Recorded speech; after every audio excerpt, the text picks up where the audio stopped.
Channel. இப்போ நம்ம பார்க்க போகிற டிஷ் வந்து பீர்க்கங்காய் தோலில் துவையல் அரைக்கிறது எப்படின்னு பார்க்கலாம். அதுக்கு தேவையான பொருட்கள்: இந்த பிரியாணி ஸ்பூனில் 1 ஸ்பூன் உளுத்தம்பருப்பு, 1 பிஞ்சு சீரகம், 2 பீர்க்கங்காய், பெரிய பீர்க்கங்காய் அதோட தோல் கழுவி எடுத்து வச்சுருக்கேன்,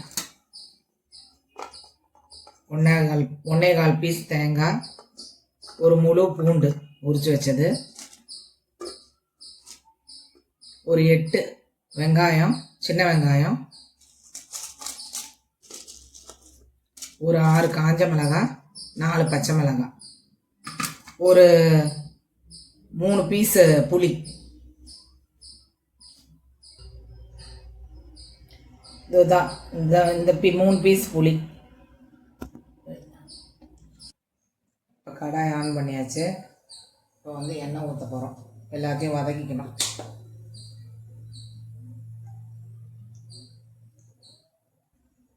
ஒன்றரை ஸ்பூன் ஊற்றிருக்கேன் எண்ணெய்.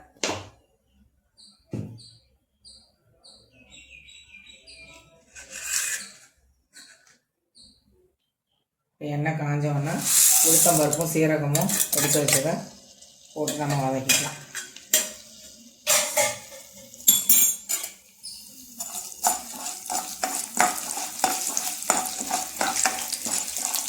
அதுக்குள்ளே நம்ம அந்த 1.25 தேங்காய் எடுத்து வச்சுருக்கோம் இல்லையா, அதே சின்ன சின்னதாக கட் பண்ணிக்கலாம். இல்லை ஏன்னா ஒன் பை ஒன்னாக தான் எல்லாத்தையும் வதக்க போகிறோம்.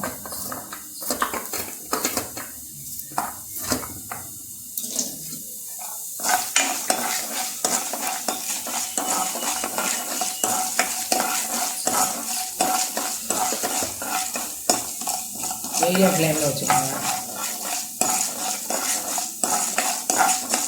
ப்ரௌன் ஆயிடுச்சு.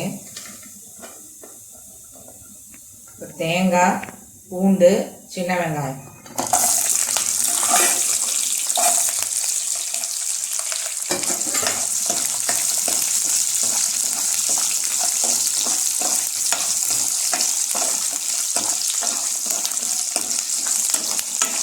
அது லைட்டாக வதங்கிட்டு இருக்கும் போதே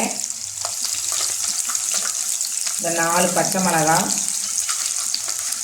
இந்த 5 காஞ்ச மிளகாய் கூடையே அந்த 3 துண்டு புளி.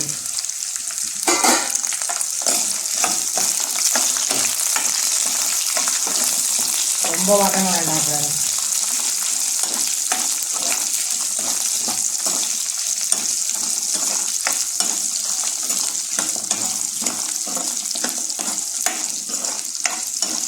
இப்போ இந்த பீர்க்கங்காய் தோலை போட்டுக்கலாம். 2 பீர்க்கங்காய் தோல், 2 பீர்க்கங்காய் தோல் ஃப்ரெண்ட்ஸ்.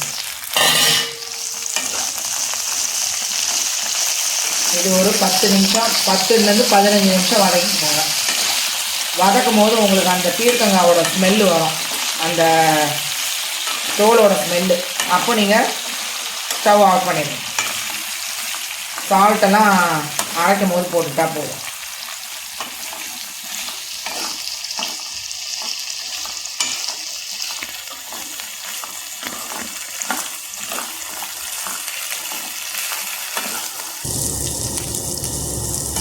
இப்போ 10 மினிட்ஸ் நல்லா வதக்கிடுறீங்க இல்லையா, அந்த 10 மினிட்ஸ் முடிஞ்சிருச்சு.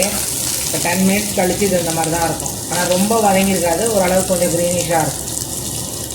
இப்போ இந்த ஸ்டேஜில் வந்து நீங்கள் ஸ்டவ் ஆஃப் பண்ணுங்க. இப்போ நம்ம வந்து ஆற வைக்கணும். ஆற வச்சுட்டு அரைக்கும் போது உங்களுக்கு நான் சால்ட் போடுறேன். எல்லாம் வதக்கந்தலாம். இப்போ ஒரு 1.5 ஸ்பூன் உப்பு போடணும். இப்போ நம்ம அரைச்சிக்கலாம். 1.5 ஸ்பூன் உப்பு போட்டிருக்கேன். இப்போ ஒரு கிரைண்ட் பண்ணோன்னே உங்களுக்கு தேவையான தண்ணி ஆட் பண்ணிக்கோங்க. ஆனால் ரொம்ப கொல கொலன்னு இருக்கக்கூடாது. நம்ம துவையல் எப்படி அரைக்கணும் அந்த மாதிரி அரைச்சி எடுத்துக்கோங்க. அந்த கண்டிஷனில் எங்களுக்கு தேவைக்கு ஏற்ப நான் தண்ணி எடுத்திருக்கேன். இப்போ நம்ம அரைச்சி எடுத்த அந்த பீர்க்கங்காய் தோல் துவையலை ஒரு பவுலில் ட்ரான்ஸ்ஃபர் பண்ணிட்டோம். இதே மாதிரி நீங்கள் செஞ்சு பாருங்கள். உங்களுக்கு பிடிச்சிருந்தா லைக் பண்ணுங்கள், ஷேர் பண்ணுங்கள், சப்ஸ்கிரைப் பண்ணுங்கள். நம்ம வந்து அடுத்த டிஷ்ஷில் பார்க்கலாம்.